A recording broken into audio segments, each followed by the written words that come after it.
Hi, welcome to Travel with Austin. I'm Austin, and today we're going to be talking about the Bride of the Silver Run Tunnel. This is actually the ghost story that whenever you search for this tunnel, it's pretty much every search result, and it's also apparently the reason this is the most popular tunnel on the rail trail. So, the story starts when this was still a railroad, of course. People consider this haunted by what is called a phantom traveler, which typically means someone who died while traveling and may either be doomed to repeat their travel or may be stuck where they died. A good example of this is the story where a man picks up a hitchhiker and drives her home, and then when he gets to the home, she's no longer in the car, but he rings the doorbell, and it turns out that she died years ago and her parents still live in the house. That would be an example of a phantom traveler. So, the legend here actually starts with a man driving a train through the tunnel. It's very late at night as he's driving through the tunnel, and as he's driving through the tunnel towards one of the entrances, I actually believe it would have been the entrance down on the end here, he sees this woman standing in front of the tunnel. She's in a long white dress. Her skin is pale and is described as bloodless. She stares at him and doesn't move. He tries to stop the train, but of course it's a train, so he can't stop it that quickly. Right as he's about to hit her, he sees her fly up into the air. Thinking that he hit her, he stops the train, looks around, can't find her, can't find anything anywhere. So he continues on this way toward the train station in Parkersburg. When he stops there, he tells one of the staff members at the train station what happened.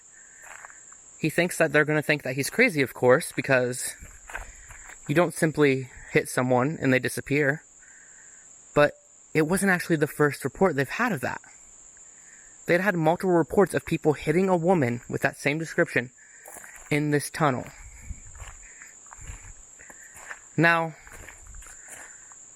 there's actually a local legend behind who this woman is. So, around the time that trains were going through this tunnel in the earlier days, there was a woman who was traveling to Parkersburg to meet her fiancé because they were going to get married. She was actually scared to travel so far by train, but in the story, the conductor of the train was actually really nice to her, decided he was going to reassure her that traveling was safe.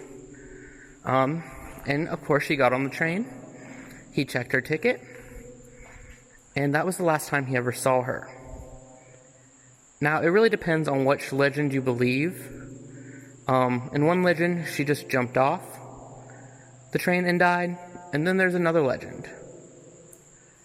That legend is that she had another suitor, someone else who liked her. And of course, he was jealous that she was going to marry this other man in Parkersburg. So he followed her onto the train. And once the train was going and was near the tunnel, he snuck up on her and killed her. Now, a very important detail about this woman is that her fiancé gave her a necklace. And she always wore this necklace. And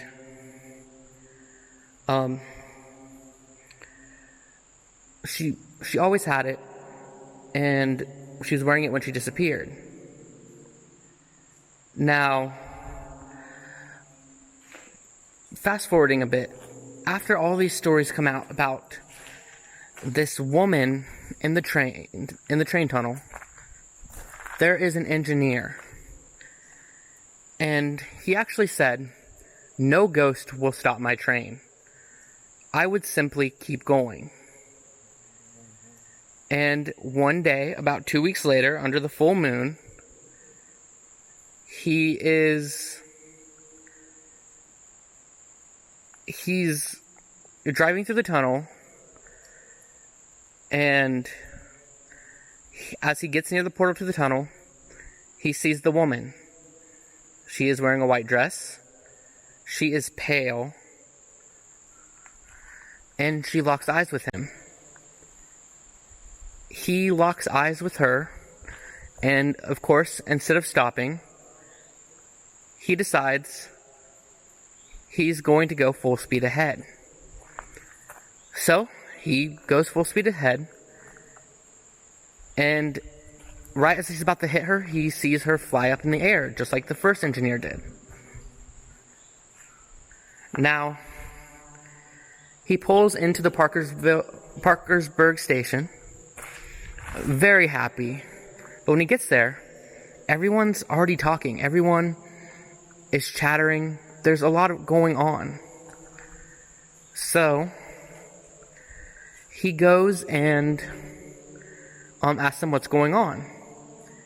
Apparently, every train station he drove by on his way to Parkersburg had telegraphed into Parkersburg, saying that on the front of his train, I believe they called it a cow mover, that there was a woman in a white dress that looked pale, riding on the front of the cow mover. Of course, they didn't find anyone on the train in Parkersburg, but in a way, it's like the woman in white got the last laugh. So, then we move several years into the future. The train line is still active, of course, and they're actually doing work on this very tunnel. I'm not actually sure what part it was in, but it could have been literally right here. So, as they're doing work to this tunnel, they remove some bricks in an area just like this. And as they remove the bricks, they find something peculiar. They find a skeleton belonging to a young woman. They're not really sure who she is, but there's one very important detail. She's wearing a necklace. The same necklace that the traveler who disappeared on the train was wearing. So they removed the skeleton, of course, and they gave her a proper burial. Now, through the whole rest of the time that this train was used for tunnels, no train engineer ever again saw the lady in white. It seemed like she was finally at peace. However, when the train tunnel reopened for travelers and pedestrians through the rail trail, many tourists claim to have seen her since then. And that is the story of the bride in white, and the story of the Silver Tunnel, considered to be the most haunted tunnel in the rail trail. Now, a lot of this story is hard to verify, of course. In every story, they don't really give the name of the woman who went missing. And although I'm sure there's probably records of the skeleton if I were to look for them, I am sad to say that I did not look for them. However, one thing is definitely for sure. This tunnel is scary. This tunnel freaks me out. And quite honestly, as I've been telling this story, and this tunnel has gotten foggier and foggier out of nowhere, it kind of makes me believe that the stories are true. Because you can't even see to the middle of the tunnel now, and there's no reason it would suddenly get this foggy. So anyway, I hope you guys liked this video. I hope you guys liked this local legend that's out here. If you did, give it a thumbs up and please subscribe. And thank you guys for watching.